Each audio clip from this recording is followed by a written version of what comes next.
Buenas tardes, queridos amigos. Sean bienvenidos nuevamente a mi programa. Nuestro invitado de hoy es el escritor, periodista, poeta y en un tiempo pasado político, miembro del Partido Popular. Con él conversaré en los próximos minutos. Muy buenas tardes y bienvenido, don Juan José Cano. Muchas gracias, igualmente. Es ¿Qué un tal? placer. Igualmente. Pensaba antes de entrevistarlo que en estos tiempos donde escuchar a nuestros mayores está mal visto o nada recomendable, para mí es un placer inmenso conversar con usted. Hombre, yo creo que las personas mayores debemos de estar presentes siempre en la vida familiar, pero también en la calle, en la política, en el teatro, en el cine. Yo creo que sin la experiencia no se puede funcionar. O sea, no sé si era Kant quien decía que la experiencia es una riqueza inmensa y es futuro. Por qué cree usted que en este momento no es recomendable escuchar a los mayores? ¿A qué cree usted que se debe? Yo pienso que el problema más importante que tenemos los mayores a nivel nacional y a nivel regional en Murcia es la falta de residencia para mayores. La mayoría de las residencias que hay en el país, casi el 60% son privadas, con unos precios disparados. Hasta hace poco, una habitación para una persona en una residencia normalita son 2.500 euros, algo que no puede, no está al alcance de ningún pensionista, ninguno. Sí. Creo que los 2.500 es la máxima pensión que tenemos los mayores. Ese No, es el pero problema muy importante. Yo creo que en realidad es un problema humano. O sea, yo pienso que la humanidad se ha perdido en nuestro país y a nivel europeo. A nivel europeo. Eso también se refleja en la cultura, en la educación. Yo pienso que el problema en España, o sea, siempre y ahora igual, es la cultura. Es un país que carece de una cultura sólida y yo creo que además ha sido propiciada, o sea, que no es que esté ahí. O sea, en España siempre ha sido un país sometido y desde siglos y la situación pues la que tenemos. Nosotros no hemos tenido una revolución francesa, ni siquiera la revolución de la Unión Soviética, ni la revolución, o sea, de Inglaterra también, o sea, la época de Cromwell, o sea, la época de Isabel I y del siglo pasado. Nosotros todavía no hemos llegado ni siquiera a que la transición, que fue una gran fuente de potencia política y humana y cultural, no ha fructificado. El resultado lo tenemos hoy, o sea, este país enfrentado a dos bloques. sí. Entonces, ¿cree usted que ahí se fundamenta el hecho de que, o sea, por esa razón es que no se pueden escuchar a los gente mayores, porque de alguna manera no quieren que sean conscientes de que la historia tiene que repetirse, que no seamos conocedores del pasado, por lo tanto sigan manipulando a la sociedad como le da la gana, no habiendo testigos presenciales o testigos con conocimiento de los hechos que puedan transmitir esos acontecimientos, don José? Recientemente, hace un año, me parece, o hace 2 años, todos los mayores tuvieron unos problemas, por ejemplo, en la cuestión de informática con los bancos. Hubo una movida fuerte, eh, dijeron los bancos que iban a solucionarlo y no es verdad. Yo he visto en la región de Murcia, en pleno mes de agosto, colas en los bancos de señores mayores esperando que le echaran un cable para resolver problemas nimios, los problemas que no tenían importancia. Pero yo creo que ese problema que está en la calle, el problema que está en la sociedad, que empieza a tener problemas también en las familias. Las familias. Se me ponen los pelos de punta cuando leo en algunos medios de comunicación de que hay abuelos y padres que desheredan a los hijos porque no la han atendido adecuadamente. Bueno, me parece no una venganza, pero es triste. Es un tema muy triste y está ahí, está ahí. Eh, y no veo, por ejemplo, los medios de comunicación y sobre todo las televisiones, que sale mucha publicidad institucional, o sea que la publicidad de las comunidades autónomas, del ayuntamiento y del Estado, nunca veo publicidad institucional en relación con las personas mayores.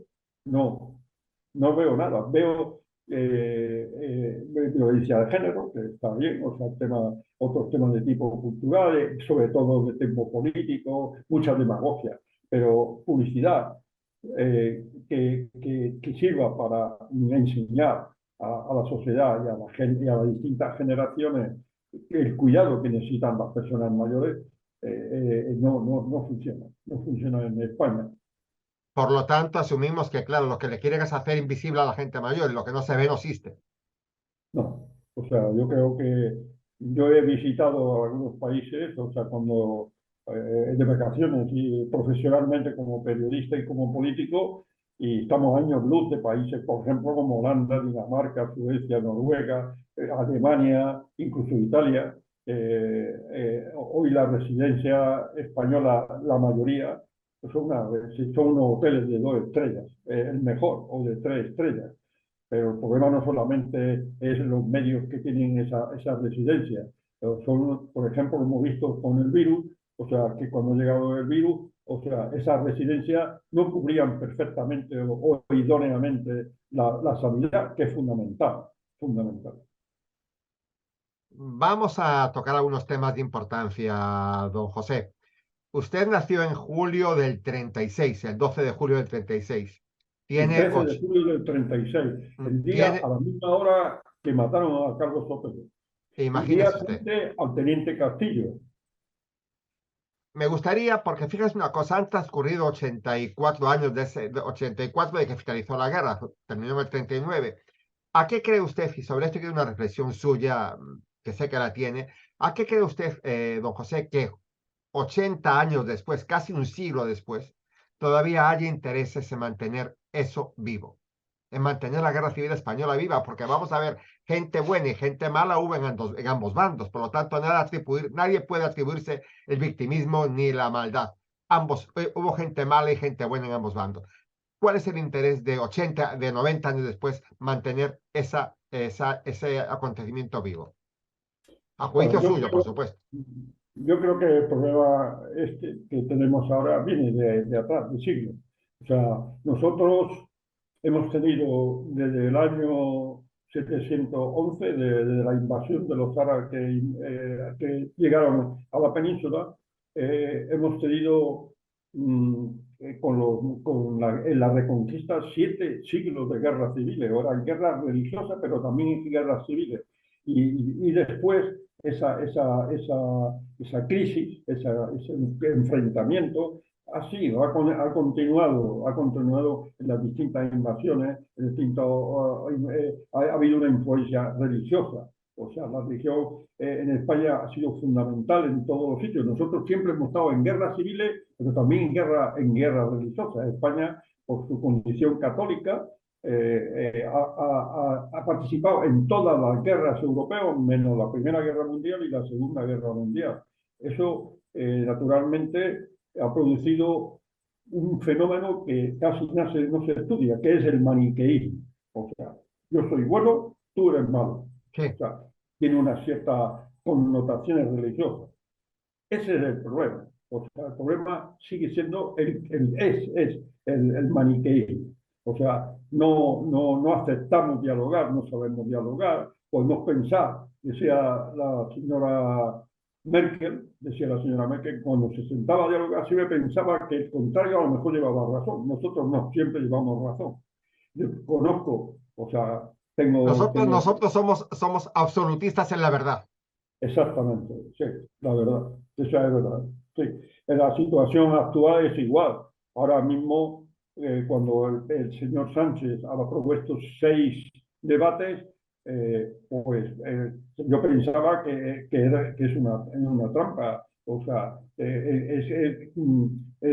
organizar una rueda de prensa, perdón, unos debates en la que se enfrentaban dos bloques distintos. Pero eso lo único que hace es no crear un ambiente de paz, de diálogo, de cultura política, de buenas relaciones, de humanidad, no. O sea, estamos permanentemente en guerras civiles, guerras civiles. O sea, la transición fue una gran ocasión, o sea, para que España saliera de esa situación, de ese impasse, de no de no progresar desde el punto de vista democrático, de respeto a las libertades, al individuo, o sea, el bien común. Yo me acuerdo que en la transición, el Santiago Carrillo, el primer medio de comunicación que visitó fue Línea, en Murcia, cuando yo era director. Y estuvimos hablando 4 horas a solas sobre la situación en España y él dijo algo que me quedé asombrado porque yo pensaba que era una persona intransigente. Y dijo que él estaba dispuesto a dialogar porque podíamos terminar en una guerra civil. O sea, era una cuestión pragmática y realista y bueno, y tuvimos un grupo de políticos que supieron pensar más en el pueblo, en el país, que en sus intereses propios. Hoy los medios de comunicación españoles he leído de que el 60% del personal, alto personal de las comunidades autónomas, de ayuntamientos, son enchufados de los partidos políticos que se dedican a defender al partido y al jefe. El 60% de los altos cargos son gente señalada a dedo. O sea, naturalmente hemos creado un clientelismo, pues hemos creado un nepotismo en las instituciones, que es hoy día estamos viendo que la lucha entre los partidos, sobre todo en la izquierda, estamos viendo de que no es una lucha ideológica, sino de intereses comunes, propios, personales. ¿Usted no cree, don José, que eso se debe a que la apatía de los ciudadanos, que los partidos han hecho de eso su corral, porque ven que los ciudadanos no les importa lo que pase ahí? Lo que pasa con los partidos Sí, no les importa. Y entonces, ¿qué pasa? Que los políticos se meten en la política para medrar, no para servir. Y cuando eso se sí. comprueba, los ciudadanos se quedan impávidos, se quedan, no les importa. ¿No creen que somos Y, culpables nosotros de eso que está sucediendo en la política y con la clase política? hoy la política, es duro decirlo, pero hay que decirlo. Para la política hoy es un negocio. Es un negocio.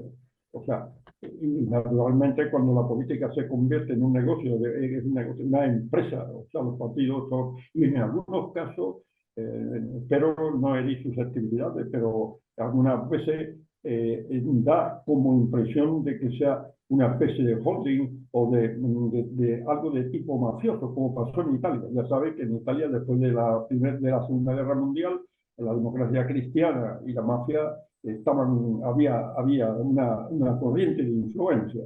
Yo pienso, por ejemplo, en la región de Murcia, cómo es posible que después de lo que ha ocurrido en la región de Murcia, que era la región más corrupta de España, siga gobernando el Partido Popular en la región de Murcia. Y yo he sido secretario general regional del Partido Popular, en la época de Juan Ramón Calero, donde se produjo un vuelco dirigido desde Madrid, pero empujado por el empresariado de la región de Murcia. Comenta usted que fue miembro del Partido Popular en esa época y que se salió del Partido Popular porque percibía cierto tufillo a corrupción. ¿Era usted un ser especial para percibirlo? ¿Era usted el único que lo percibía? O si lo percibía más gente, ¿por qué de alguna manera no hicieron nada? Bueno, yo creo que la crisis del Partido Popular en la región de Murcia, cuando Calero era el presidente del Partido Popular, se debió a motivos más bien económicos. Fueron ciertos sectores del empresariado de la región de Murcia influyeron decisivamente en Fraga y Ibarne y en Aznar para desestabilizar el Partido Popular y eligieron a una persona que no era idónea, no era la persona ideal para la región de Murcia y hubo un congreso, o sea, dirigido desde Madrid, o sea, en Madrid dieron consigna, llamaron a las juntas locales de la región, a las 45, diciendo que el candidato de Aznar era el señor Valcárcel. Y naturalmente, por un partido como el Partido Popular, que de aquellos tiempos, pues se salió el candidato que quería el empresariado murciano, sobre todo Macron. Sí, usted tiene aquí su libro, don José, que dice, Ibarcárcel no se enteraba. Realmente, yo entiendo que no se enterara la persona, pero y su gabinete, y sus simpatizantes, y sus votantes, y sus consejeros, nadie se enteraba de lo que pasaba en la región de Murcia. Es que en ningún partido hay democracia interna, en ninguno, ni en el Partido Popular, antes ni ahora. El Partido Socialista exactamente igual.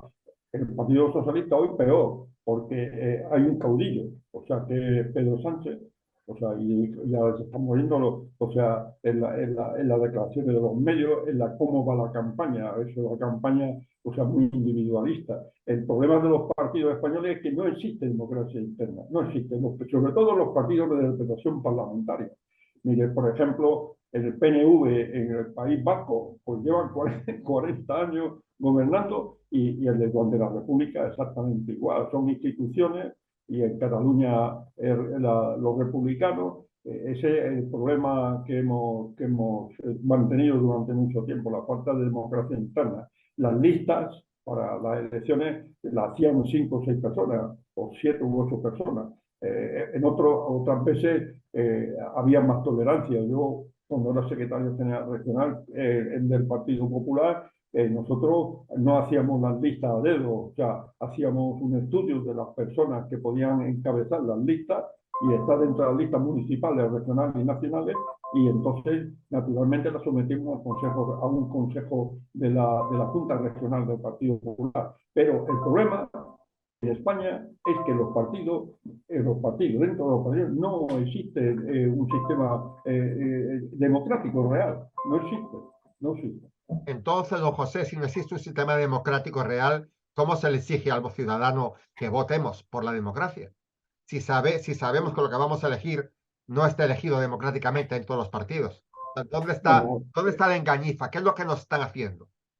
otro problema muy importante en relación con lo que dice usted es que la opinión pública y los militantes de los partidos están desinformados. Una de las armas políticas más eficaces que incluso genera miedo es la desinformación. Yo publiqué un libro hace 1 año y medio, que es este, Estado de Miedo, en la que explicaba cómo funciona el sistema de miedo. El terrorismo es un arma política que produce miedo. O sea, también hay otras vías de producir miedo. Ahora lo hemos visto durante el COVID, que también se ha manipulado el tema de la sanidad, el tema de no explicarle a la opinión pública la verdad. Y salió un señor y decía una serie de cosas que no eran exactas. Y tal. Ha habido una desinformación absoluta y sigue habiendo. Y como la gente está desinformada y fundamentalmente pasa otra cosa que para mí es muy grave. Las cadenas de televisión, no informan adecuadamente a la opinión pública. O sea, si usted ve, yo lo veo de vez en cuando, las 6 o 7 cadenas más importantes de las televisiones, o sea, se pasan casi la hora de los informativos dando sucesos, casi media hora, 40 minutos, tal.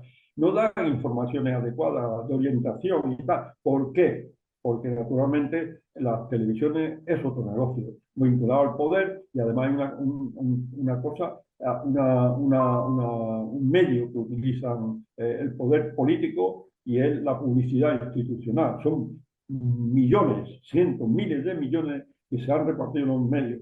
Yo le hago la pregunta siguiente. Durante toda esta crisis que ha habido, sanitaria, cultural, política, informativa, ¿algún medio de comunicación ha cerrado? Ni uno, ninguno. Ha sido los medios de comunicación de papel, de la televisión y de la radio, ha habido una publicidad abundante para esos medios de comunicación que están actuando de una forma que yo personalmente como profesional no la veo clara. En las elecciones del 28 de mayo, don José, ustedes han sufrido, junto con los otros partidos emergentes, han sufrido esa censura que comenta en los medios de comunicación.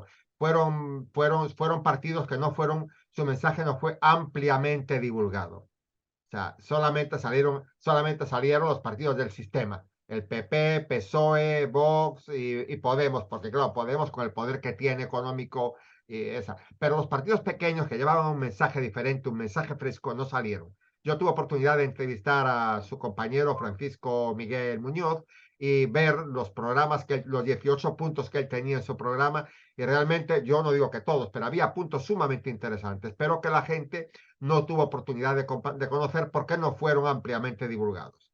¿Usted cree que, a qué cree eso? ¿Por qué sucede eso? ¿Por qué sucede que no se divulguen y por qué la gente se queda callada ante esa censura que se le hace a los partidos pequeños, que son también representativos de ciudadanos? Vuelvo a lo mismo, vuelvo a lo mismo. Hay un tal drama, tal manipulación sobre el tema de la información dirigida a la desinformación. La gente no está informada, la gente no sabe realmente lo que está ocurriendo en el país, en los puntos neurálgicos de la sociedad española y la región de Murcia. Los partidos, por ejemplo, regionales como Murcia Libre, que es uno de los partidos que ha llevado mejores mensajes a la opinión pública de la región, no le han dado ni los medios de comunicación de papel, ni la radio, ni las televisiones una opción para explicar a la opinión pública qué es lo que representan los partidos regionales, dos partidos, sobre todo Murcia Libre, que es la que yo he seguido más de cerca, ni una ocasión, o sea, de información permanente, como han hecho con el PSOE, como han hecho con el Ciudadanos, como han hecho con Podemos y con el Partido Popular. O sea, los pequeños partidos regionales están condenados a no existir la región de Murcia. No quieren que exista un partido regional. Cuando yo y muchísimos murcianos creemos que es de urgente necesidad que la región de Murcia tenga un partido regional. Porque todos los partidos regionales que existen en este país, como en Valencia, en Cataluña, en Navarra, en el País Vasco, en Asturias, en Galicia, en Extremadura, todas esas regiones siempre sacan partido teniendo un partido regional, porque defienden los intereses regionales, no los intereses nacionales. La política española se hace en los cenáculos de Madrid, no en Murcia, ni en Valencia, ni en Zaragoza. Se hace en Madrid.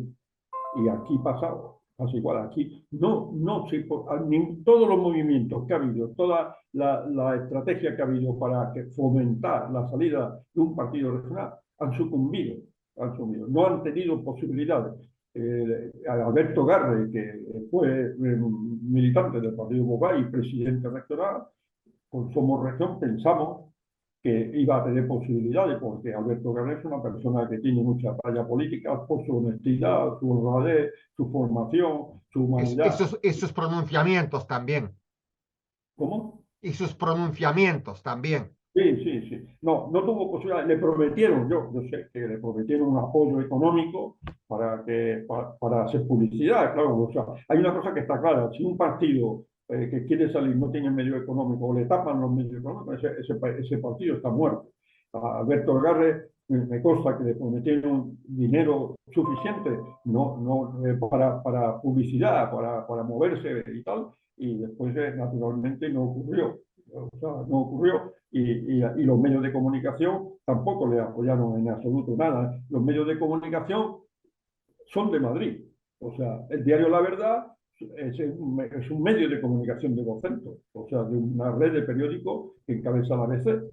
O sea, la radio, la emisora La SER, la cabeza de La SER está en Madrid. Y las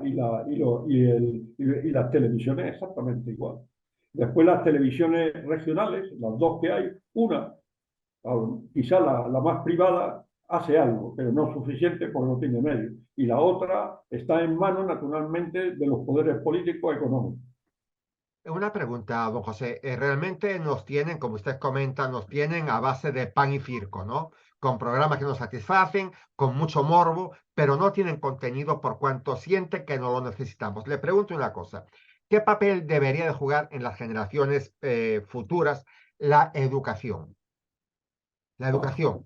¿Qué papel debe de jugar la educación en la sociedad? Porque o criamos o sacamos egresados aborregados o sacamos ciudadanos críticos. Un ciudadano crítico, me imagino que no permitiría todo lo que está sucediendo ahora. Un ciudadano aborregado sí. Por eso le pregunto, ¿qué papel debe jugar la educación en las generaciones futuras? Mire, le voy a decir algo que está ahí en la calle, que durante 40 años España hemos tenido 4 o 5 leyes sobre la educación. Cada país. Creo que 9 leyes o algo No, así. no, es peor, peor, no, o sea, yo pensaba que eran menos. Bueno, no es peor.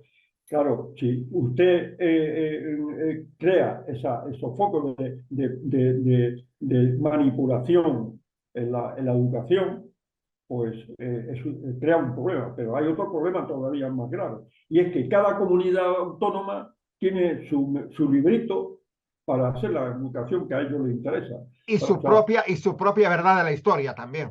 claro, claro, o sea, en Cataluña usted le pregunta a un chico que dónde está el Segura y seguramente que no tiene ni idea. Y si usted le pregunta a un chico de Murcia dónde está el Pisuerga, y sabe que no está en Valladolid.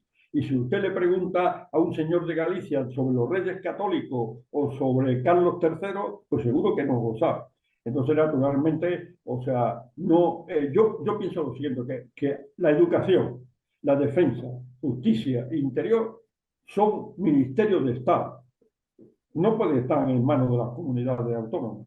Y si sobre todo la educación, el problema de la educación en España es el de siempre, no interesa. O sea, contra más inculto de todos los puntos de vista sea un ciudadano, mejor para la clase política. Le pregunto una cosa, a juicio suyo, en estos últimos 40 años, ¿cuál fue el acontecimiento más trascendente que tuvo en España?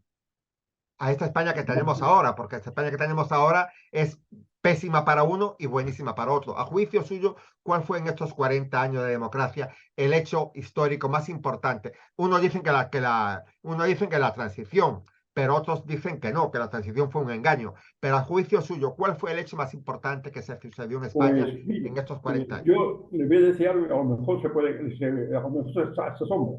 Yo pienso que dos. Uno, el asesinato de Calvo Sotel,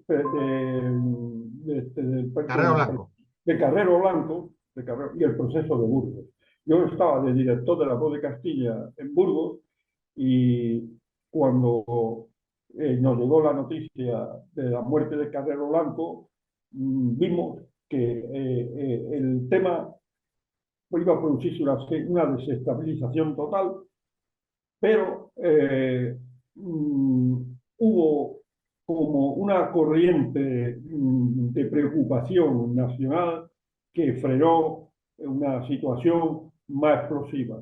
El proceso de Burgos también, o sea, influyó muchísimo, porque el proceso de Burgos, yo estaba en Burgos, seguí el proceso de Burgos y se equivocaron. Que en el proceso de Burgos, primero el tribunal, que el Consejo de Guerra eran militares que no tenían mucha idea de lo que era la justicia, naturalmente, ellos no eran juristas, y las defensas de los etarras eran los mejores juristas que había en España.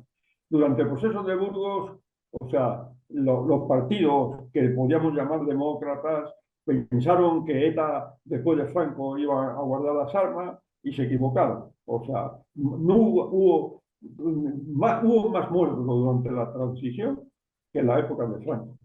Eso para mí se quedó incrustado en la vida española, y ahora lo estamos viendo con Bildu, estamos viendo la reacción de la opinión pública, estamos viendo tal, pero tampoco interesa mucho que la gente sepa lo que pasó antes.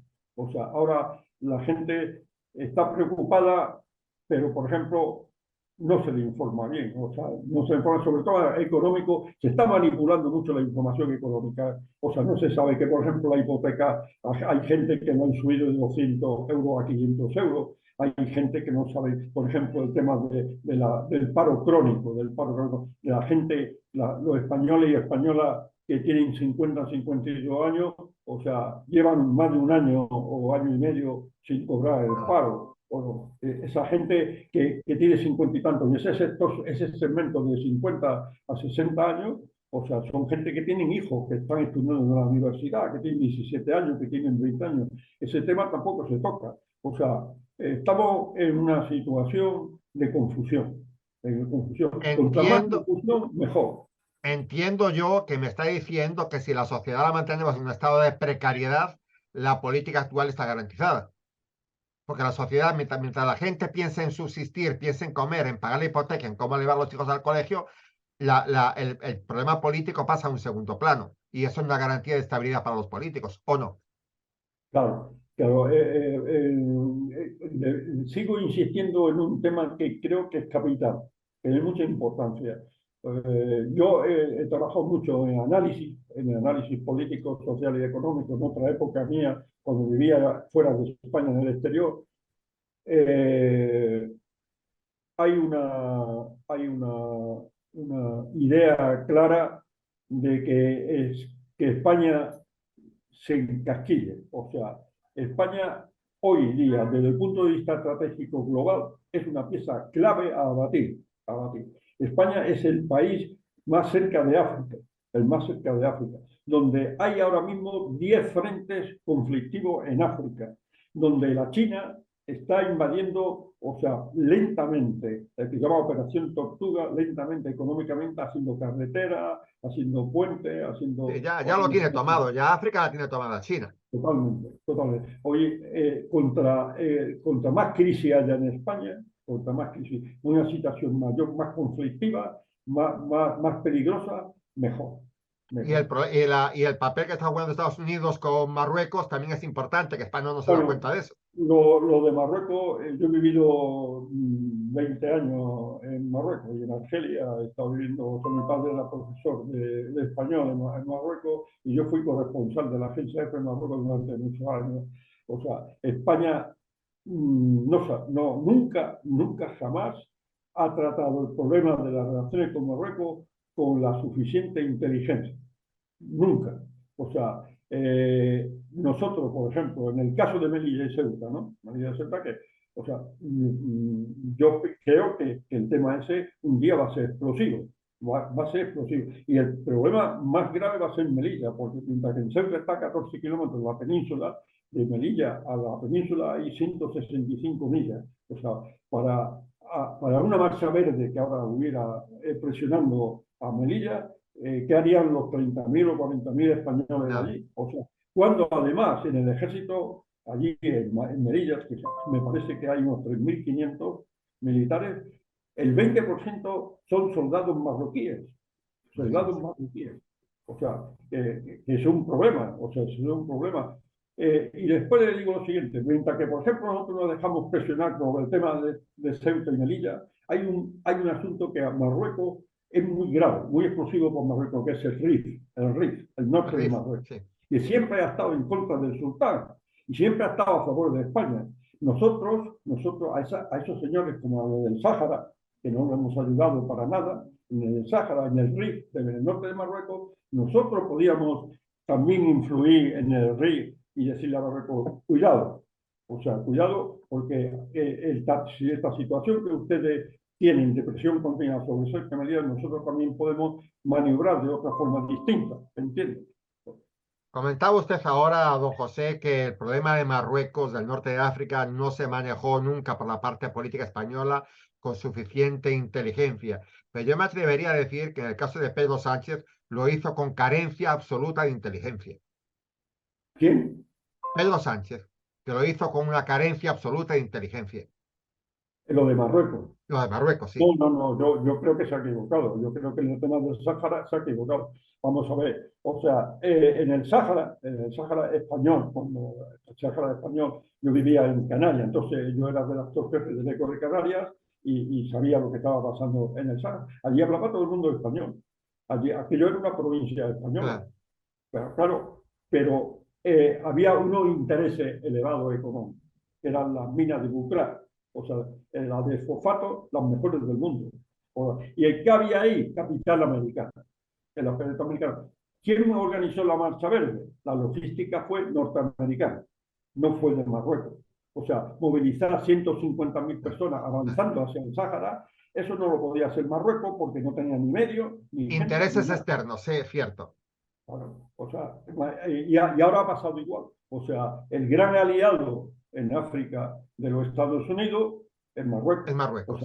es Marruecos. El ejército marroquí está armado hasta los dientes mejor que el ejército español que el ejército de Marruecos está mejor armado, el ejército de tierra está mejor armado que el ejército español. Tienen mejores militares. Y Marruecos tiene un frente en Argelia, con la guerra que tiene en Argelia, en la frontera Sí. desde hace 40 años, tiene problemas en el Sáhara y tiene problemas también en el Rif. ¿Entiendes? Ese es un tema que el señor Pedro Sánchez se ha equivocado rotundamente. Como O muchas sea, otras cosas se ha equivocado. nosotros, los españoles, nunca hemos ayudado a nuestros amigos y hermanos de Marruecos del Norte, ni con los saharauis.